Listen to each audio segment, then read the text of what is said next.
गुणसूत्र के बारे में पढ़ेंगे हम लोग। गुणसूत्र अंग्रेजी में इसको कहेंगे क्रोमोसोम। क्रोमोसोम, इसमें दो शब्द है, क्रोमो या क्रोमा। क्रोमा का मतलब होता है कलर।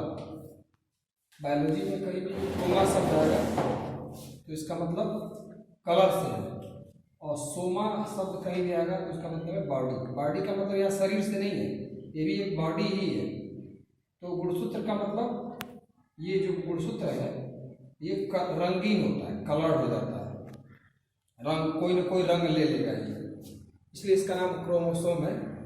ये नाम इसको सबसे पहले वाल्डेयर, वैज्ञानिक का नाम है, वाल्डेयर ने यह नाम दिया था। अब कल हम लोग पढ़े थे कि क्रोमैटिन और क्रोमोसोम दोनों सेम ही चीज़ है, बस क्रोमैटिन क्या है, जब कोशिका डिवाइड नहीं होती है तो उसके अंदर ये फैला रहता है क्रोमैटिन, और जब यह कोशिका डिवाइड होती है तो यह क्रोमैटिन क्या होता है, फोल्ड करके और गुणसूत्र बना देता है। तो दोनों चीज़ें सेम है, बनती किससे है, डीएनए और प्रोटीन से। डीएनए है तो आरएनए भी बन जाएगा, तो इसलिए केवल डीएनए और प्रोटीन। अब इस गुणसूत्र का एक सिंपल डायग्राम है, चित्र है, गुणसूत्र को ऐसे बनाते हैं। ये इसका गुणसूत्र बिंदु है, गुणसूत्र बिंदु अंग्रेजी में इसको कहते हैं सेंट्रोमियर, और इसकी दो भुजाएं हैं, आर्म, अंग्रेजी में आर्म कहेंगे, दो भुजाएं। ये डीएनए है, गुणसूत्र किसका बना था, डीएनए और प्रोटीन का, तो ये डीएनए है। अगर हम इसका वास्तविक स्ट्रक्चर अभी देखेंगे, यहाँ स्ट्रक्चर देखेंगे तो इसको गुणसूत्र बिंदु कहेंगे। ये उसकी दो भुजाएं हैं जो DNA, RNA, protein, histone protein से बनी होती है। जब डीएनए में, कल हम लोग पढ़े थे कि डीएनए में रेप्लिकेशन होता है, तो क्या होता है, एक डीएनए से दो डीएनए बन जाता है, एक डीएनए से दो डीएनए। तो जो इसके अंदर डीएनए वो भी रेप्लिकेशन करेगा। तो जब डीएनए रेप्लिकेशन करेगा गुणसूत्र का, तो तब गुणसूत्र ऐसे दिखाई देने लगेगा। ये जो स्ट्रक्चर है इसमें गुणसूत्र ऐसे हो गया है, रेप्लिकेट हो गए। तो गुणसूत्र में जब डीएनए रेप्लिकेशन कर जाएगा, यानी उसका डीएनए एक से दो बन जाएगा, तो हम उसको गुणसूत्र को ऐसे दिखाएंगे, ऐसे। अब इसका एक जो हिस्सा है, इधर वाला हिस्सा, इसको हम क्रोमैटिड कहेंगे, हिंदी में कहते हैं अर्ध गुणसूत्र, अर्ध गुणसूत्र। तो ये दो अर्ध गुणसूत्र हो गए, दो क्रोमैटिड्स। अब थोड़ा सा समझते हैं हम लोग ये वाला हिस्सा, यूक्रोमैटिन और हेट्रोक्रोमैटिन। Euchromatin, heterochromatin. यूक्रोमैटिन गुणसूत्र का वह भाग होता था जो कम फोल्ड होता था, कम फोल्ड, कल बताया गया था, और उसमें जो डीएनए होगा उससे आरएनए बनेगी और प्रोटीन बनेगी। गुणसूत्र का वो हिस्सा जो ज़्यादा फोल्ड होता है उसको हेट्रोक्रोमैटिन कहते हैं, और उसमें डीएनए से आरएनए नहीं बनता है। अब न्यूक्लियोसोम क्या है इसको समझते हैं। न्यूक्लियोसोम, न्यूक्लियोसोम क्या है इसको समझते हैं यहाँ। जैसे मान लीजिए ये डीएनए है, तो डीएनए ऐसे, ये हिस्टोन प्रोटीन है उसी के ऊपर लिपटता है। जैसे मान लीजिए कोई हम गेंद रख दें और उसके ऊपर लपेटे कोई चीज ऐसे, तो ये हिस्टोन प्रोटीन है, इसके ऊपर जाके डीएनए लिपटता है, फिर आगे बढ़ता है, फिर हिस्टोन प्रोटीन आएगा। हिस्टोन प्रोटीन, हिस्टोन प्रोटीन क्षारी प्रोटीन होता है, क्षार होता है। इस हिस्टोन प्रोटीन के ऊपर ही डीएनए लिपटता रहता है। यहाँ हिस्टोन प्रोटीन होगा, उसके ऊपर डीएनए लिपटेगा, यहाँ हिस्टोन प्रोटीन होगा, तो उसी का चित्र यहाँ बना है।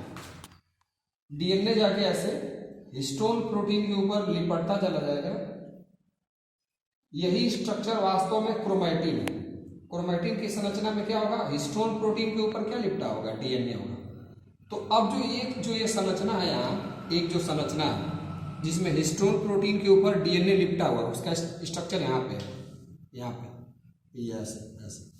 तो अंदर सारा हिस्टोन प्रोटीन है। तो हिस्टोन प्रोटीन जो है कुल मिला के 5 प्रकार का है। एक है H1, एक है H2A, एक है H2B, एक है H3 और एक है H4। H मतलब histone protein, histone protein 1, histone protein H2A, H2B, H3 और H4। अब इस स्ट्रक्चर को ध्यान से देखेंगे तो ये H1 है, अकेला एक अणु H1, और ये H3 का 2 अणु है, H4 का भी 2 अणु है, H2A का ये 2 अणु है, H2A, H2B का भी 2 अणु है। H1 को छोड़कर H2A का 2 अणु, H2B का 2 अणु, H3 का 2 अणु, H4 का 2 अणु, सबके 2 अणु होते हैं और H1 का 1 अणु होता है, और इसी के ऊपर DNA लिपटता है। अब जो DNA लिपटा है ऐसे, ये यहाँ पे हिस्टोन प्रोटीन है, तो एक एक जो ये संरचना बन रही है यही न्यूक्लियोसोम कहलाएगी। ये एक संरचना न्यूक्लियोसोम, फिर ये दूसरी संरचना न्यूक्लियोसोम, ये तीसरी संरचना न्यूक्लियोसोम, चौथी संरचना न्यूक्लियोसोम, ढेर सारी न्यूक्लियोसोम ही मिलके क्या बनाती है, क्रोमैटिन। अगर न्यूक्लियोसोम को समझना है तो इसका मतलब क्या हो गया, उसमें हिस्टोन प्रोटीन के ऊपर DNA लिपटता चला जाता है। हिस्टोन प्रोटीन 5 तरह की होती है। एक न्यूक्लियोसोम में कुल 9 हिस्टोन प्रोटीन होती है, 9, जिसमें से H1 का 1 और H2A का 2, H2B का 2, H3 का 2, H4 का 2 न्यूक्लियोसोम हो गया। क्रोमैटिन में अनेक न्यूक्लियोसोम पाए जाते हैं, यही क्रोमैटिन और क्रोमोसोम एक ही चीज है। अब यहाँ पे थोड़ा समझते हैं जीव और गुणसूत्रों की संख्या। अब चावल में गुणसूत्रों की संख्या 24 होती है, मटर में गुणसूत्रों की संख्या एक कोशिका के अंदर। चावल पौधा है तो उस चावल पौधे के अंदर जो एक एक कोशिका होगी, ये गुणसूत्रों की संख्या हर एक कोशिका में होगी। जैसे मनुष्य है ये, तो मनुष्य की बॉडी में जितने भी सेल होंगे, हर एक सेल में कितने गुणसूत्र होंगे, 46। उसी तरह चावल में हर एक सेल में 24 गुणसूत्र, मटर में 14, प्याज में 16, ईस्ट में 16। अब यहाँ एक चीज समझना है ध्यान से, हैप्लॉइड और डिप्लॉइड। जैसे यहाँ सब जगह 2n है और यहाँ पे n है। इसका क्या मतलब है, जैसे अगर हमारे पास एक कोशिका है, मनुष्य की ये कोशिका है और इसमें 46 गुणसूत्र हैं, तो हमको अब समझना ये है कि जैसे ये इसमें से मार्कर होता है, ये 46 गुणसूत्र है। अब ये दोनों जो मार्कर है, ये दोनों बिल्कुल क्या है, ध्यान से देखो, सेम है ना, बिल्कुल फोटोकॉपी है। जैसा ये है वैसा ये दिख रहा है। तो हमारे बॉडी के एक सेल में होते 46 गुणसूत्र हैं, लेकिन 2 गुणसूत्र एक जैसे होते, बिल्कुल एक जैसे, फिर 2 गुणसूत्र एक जैसे होंगे। कुल मिला के ऐसे 23, इसको एक गुणसूत्र मान ले तो ऐसे 23 होंगे, 23 और 23 ठीक इसी तरह के और होंगे। फोटोकॉपी जिसको बोलते हैं, जैसे मान लीजिए कोई पेज है, इस पे जो चीज़ लिखा गया है, अगर हम इसका फोटोकॉपी कर दें तो इसका जो चीज़ ये लिखा गया होगा सेम वही चीज़ होगा, तो ये दोनों तो सेम हो जाएंगे। तो 46 गुणसूत्र में से जो गुणसूत्र की संख्या 46 है वो होती है 23 तरह की, और हर एक तरह का गुणसूत्र 2 होता है। मतलब ये दोनों सेम, ये दोनों सेम। तो ऐसे 1 जोड़ी, 2 जोड़ी, 3 जोड़ी, 4 जोड़ी, 46 के लिए 23 जोड़ा बनेगा। 23 जोड़ा में जो एक जोड़ा होगा वो दोनों एक जैसे होंगे, सेम, जैसे ये दोनों मार्कर। तो इसका मतलब क्या होता है, अगर किसी सेल में एक गुणसूत्र का फोटोकॉपी जैसा मिले, इसकी एक और कॉपी मिले, 2 कॉपी हो गया, एक ही गुणसूत्र की 2 कॉपी, तो ऐसे 23 कॉपी मिलेगी, 23 कॉपी। तो 23 दूना कितना गुणसूत्र हो जाएगा, 46। तो उसको 2n लिखाएंगे। 2n का मतलब हो गया कि गुणसूत्र 46 है तो 23 तरह के होंगे और हर एक तरह का 2 कॉपी होगा। इसमें ऐसा नहीं होगा, इसमें गुणसूत्र 16 होंगे और 16 में से किसी भी गुणसूत्र का कोई कॉपी नहीं होगा। इसका कोई बिल्कुल इसी जैसा गुणसूत्र इसमें नहीं होगा, ये इससे बिल्कुल डिफरेंट होगा। लेकिन 46 वाले में क्या होगा, इस जैसा एक और होगा, इस जैसा एक और होगा, इस जैसा एक और होगा, इस जैसा एक और होगा। तो जब गुणसूत्र में 2n दिखाएंगे तो हम उसको डिप्लॉइड बोलेंगे। डिप्लॉइड का मतलब है 46 गुणसूत्र लेकिन 23 तरह का, और हर एक तरह में एक एक और कॉपी मिलेगी। n 16, तो इसमें सारे गुणसूत्र एक दूसरे से डिफरेंट होंगे, बिल्कुल कोई सेम नहीं होगा।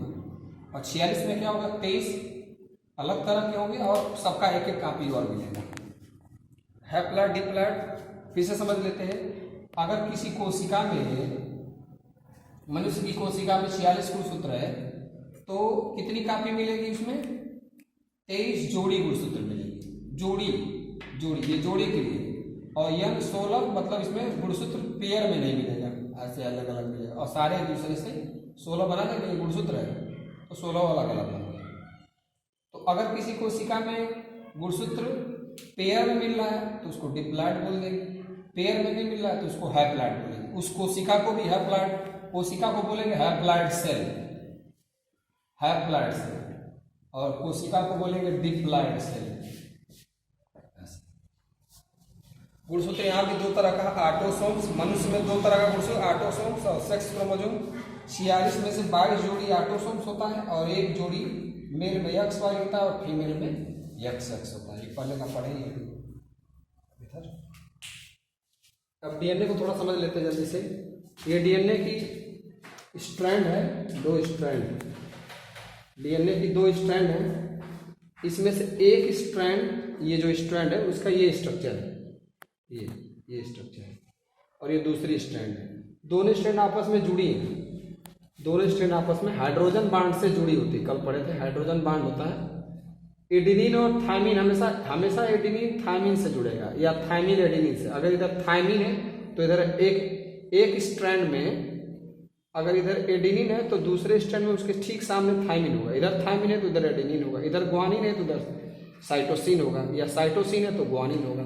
कुल मिला के ए जो है वो टी से, या टी जो है वो ए से जुड़ता है, सी जो है वो जी से, या जी जो है वो सी से जुड़ेगा हमेशा।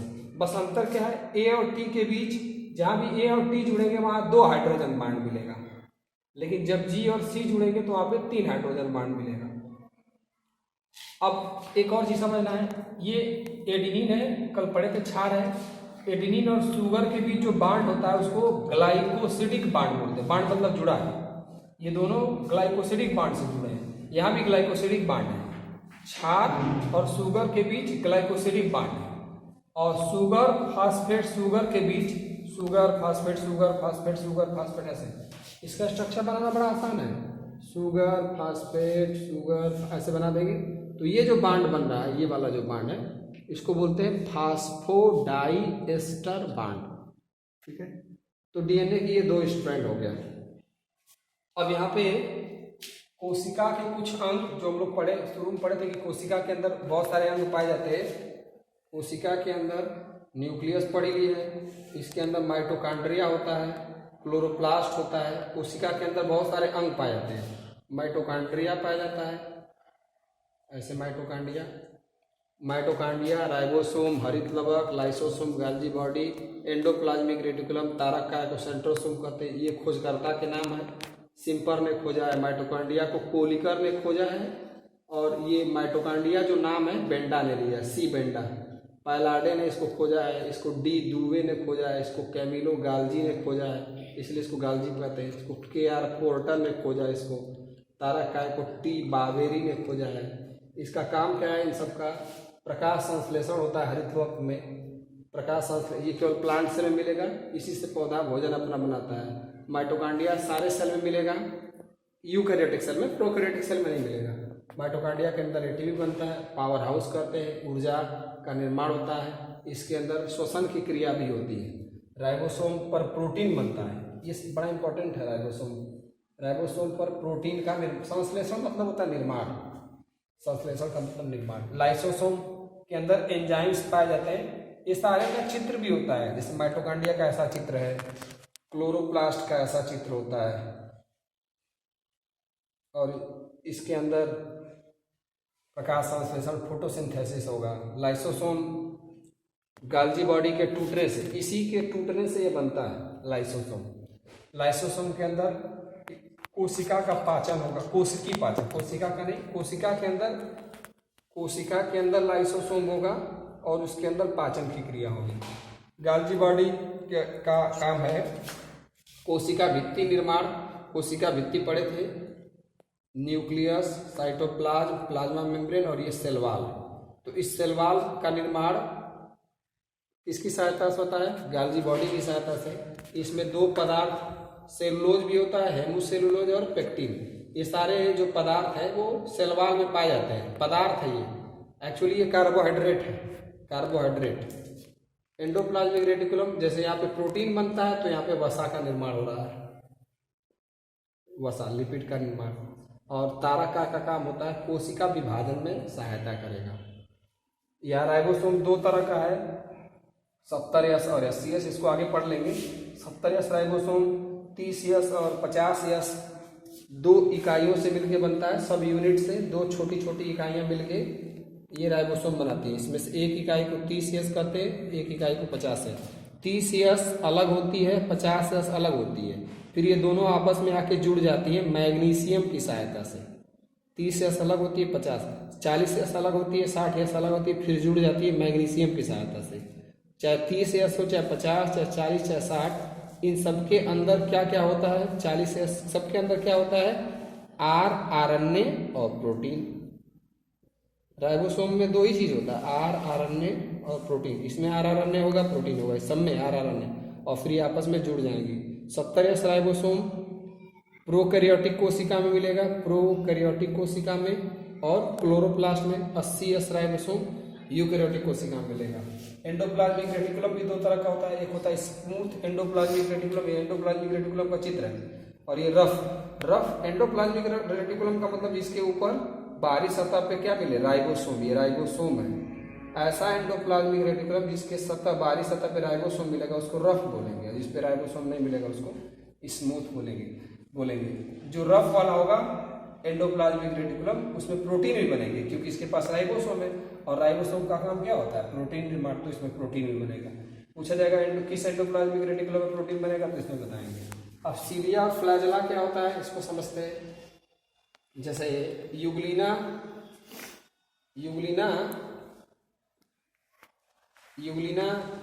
में ये फ्लैजेला है, तो ये तैरने के लिए, चलने के लिए काम देगा, तैरने के लिए। और पैरामीशियम में सीलिया पाया जाता है। एक बात समझना है, सीलिया और फ्लैजेला ये भी कोशिका के अंग ही हैं। ये सब कोशिका के अंग हैं, ये भी कोशिका के अंग है, क्योंकि ये कोशिका है, और इसी कोशिका से ये निकला है। ये कोशिका का, ये सीलिया है, ढेर सारा। सीलिया छोटा होता है और फ्लैजेला बड़ा होता है। सीलिया और फ्लैजेला की सहायता से ये जीव तैरते हैं, पानी में पाए जाते हैं। ये कोशिका अंग है, कोशिका से निकले होते हैं।